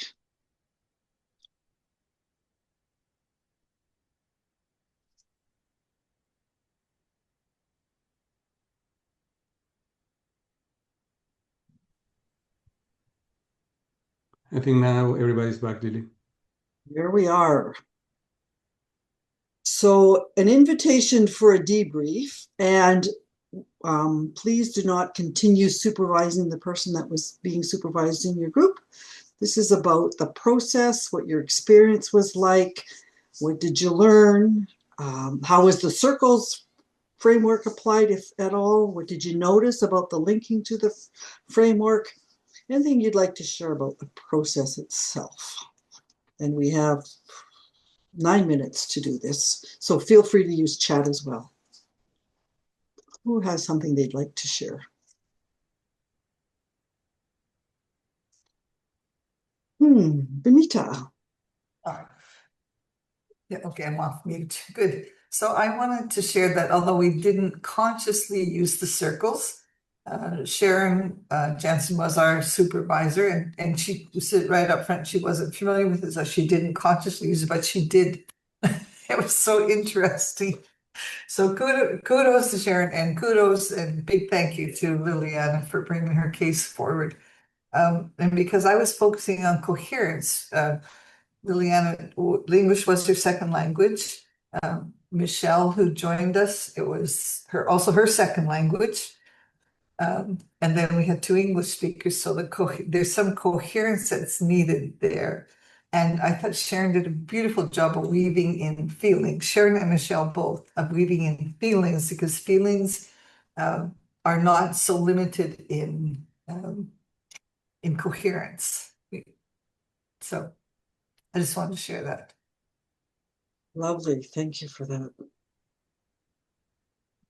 There is a comment from Reggie, Lily. I don't know if you see it or you wanted me to read Go it. ahead and go ahead. He made a comment about how he was humbled by the experience and how the members of the group held space for the coach who brought their case. Nice, nice. Yes, how do we and how do we hold space for somebody, especially if they're willing, their willingness to be humble and courageous and vulnerable. Jonathan wrote a comment about that the experience, the impact of group supervision, where some members were supervisors and some were not. Would you say more about that? Because I have groups that are mixed as well. What did you notice about that? Who was that? Was that Jennifer? No, that was me again. And I wrote it before we went out. Okay. So it was just noticing that because in the large group, not all of us are supervisors, that some of us would have that experience. We didn't actually check to see if everybody was a supervisor or not. I think we all were in our group, but it was just noticing that we might have some data on that. Well, we had someone that wasn't a supervisor in our group, if that person's willing to share, but I'm not going to out them. Yeah, so that happens, right? Often is we have groups where there are supervisors and there are coaches. And so what do we pay attention to as supervisors in that space?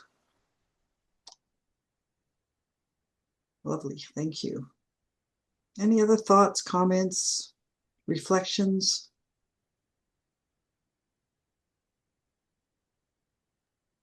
Well, since I'm still pinned, I will give a shout out to Reggie, who made so much space for us. He held the space and came in very lightly and gently a couple of times, but I think really my senses trusted the group and didn't feel he had to be too present. Lovely. Well, he's present in a different way. Well, yes, yeah. Thank you. Thanks, Jonathan. Excellent. Linda. Yeah, I found it interesting to watch the dynamic and work with it, that in our group, when we opened up and asked if anyone had something to bring, the first 3 people all said no, they had nothing to bring, leaving one participant with what felt like all the pressure to come up with something. Otherwise, I was thinking we had this wide open space and we'll just find a topic. But we luckily, our volunteer had something that he very rich and complex that he wanted to explore. So I was very grateful that he was willing to step into that. Yeah, there again, as a supervisor, if you have a group of 3, 4, 5, 6 people and everybody goes, I have nothing today. What do you do? How do you be in that space? I notice that sometimes people are quick to fill it. Or do we just wait and see what shows up in the system? Yeah, thank you, Linda, for that. Any other thoughts? I'm imagining some of you are still in process and some of you are saying, don't say anything because it's lunchtime. Richard, nice to see you. Go ahead. Hello. On that last point, I've in the groups that I do, I've to avoid the situation, maybe this is me just avoiding situations, but to avoid the situation where no one has anything to bring, the first bit, I ask everyone to bring something from a recent session that they would be open to exploring in the group, and that sort of normalizes and gets them to think about it. And it can be the case that we think, oh, there's this little thing that I'd like to explore, but it's not worth bringing into supervision. But actually, when you start getting into it, there might well be a lot there. I love it when a supervisor says, I just got this little thing. It won't take more than 5 minutes. It's brilliant. It's brilliant. Thank you, Richard. Connie, hello. Hello. Well, I just want to thank Layla, Mary, and Lori for an amazing opportunity to be supervised. And what emerged from what Layla did for us and brought us into the space, everybody was very calm and very open. And it really gave the support to go deep enough to develop an incredible supervision that left me with a wonderful acronym, SPF, and that is sneaky, playful, and fun. Something Sneaky, that playful.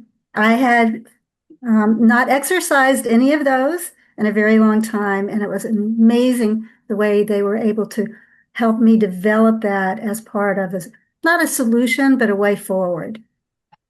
So thank you. In our group, we came up with a new acronym or a new saying too. Is anybody willing to say it? We were just having fun. It's not real. I just want to start with that. Who was in the group that I was with that's willing to share the t-shirt that we put together?